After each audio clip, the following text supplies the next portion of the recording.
Well, No Kings 2.0 was a big success, but it's not over yet, people. We gotta keep turning out. Yesterday, 2,700 protests nationwide, and a total of 7 million protesters came out. That is bigger than the first No Kings in June.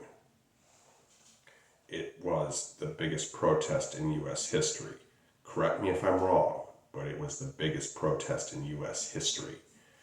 And this nation has been around since 1776. That is excellent, people. And Donald Trump and his MAGA cronies tried to call the protesters all sorts of names.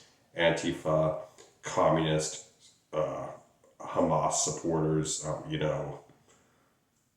basically every name in the book. And they called it anti-American. They equate being anti-Trump and anti-MAGA with being anti-American. But just remember this, people. Anything not Trump is socialism, is communism, is woke, or is anti-American to these people. And that's just how it runs. Now, I divide Trump supporters into 3 categories. The cultists. I don't think I need to explain anything else, but they are do or die with Donald Trump. They are unrepentant and will go to their grave supporting Donald Trump. They will die and kill for him. The next batch are the opportunists. These are people like J.D. Vance and formerly Elon Musk. They see opportunities with Donald Trump.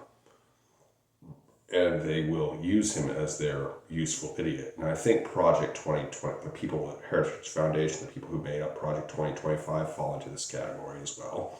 Because they know Trump's a fucking bloomin' idiot. But he is a useful idiot. Anyway, then there's the third group, the reluctant voters. Believe it or not, a lot of people did not vote for Trump with any kind of enthusiasm. They just didn't want to vote for a Democrat or whatever reason. Or there are a lot of people that hate Kamala Harris, and I'm not saying those reasons are unfounded. But I personally voted for Kamala Harris just because I didn't like Trump. And do I think there were better options than Kamala Harris around? Oh yeah. Would I rather have her than Donald Trump? Hell yes. I'd rather have anybody than Donald Trump.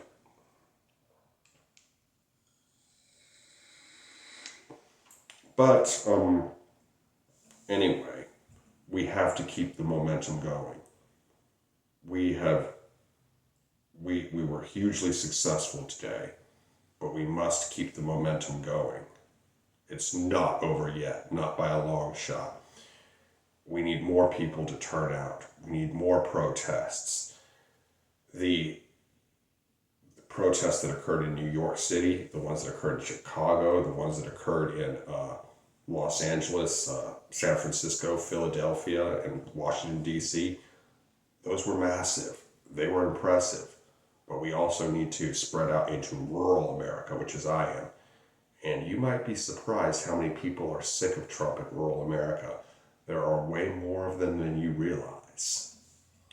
And we need to reach out and say, it's not Republican versus Democrat anymore.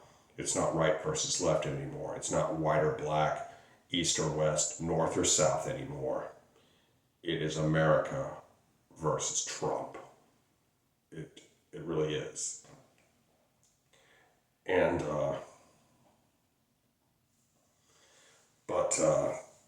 you see, I really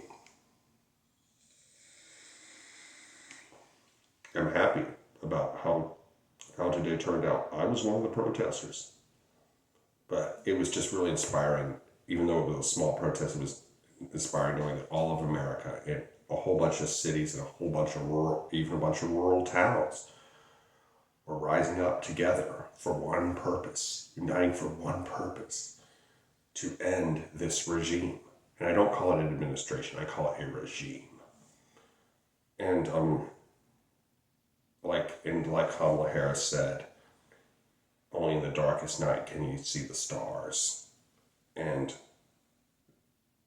it just seems that there were 7 million stars all over the country. Will there be a No Kings 3.0? I certainly hope so, and I hope there's an even bigger turnout. But it's up to me and you to make it happen. We gotta do everything we can, people. You know, there might be a need for a general strike in the future, but we gotta make our politicians listen. We gotta write our congressmen. We need term limits on congressmen and senators and the House of Representatives. They're pretty much in those positions for life a lot of the time. And Donald Trump wants to be president for life. The only other option for him is prison for life. We are in the battle for the soul of our nation. This is probably the greatest challenge the U.S. has ever faced in its history. But it's up to me and you. We can do this, America, but we gotta stay focused. Anyway, I hope you enjoyed this video. Be sure to like, comment, share, and subscribe. Be good, y'all. Peace.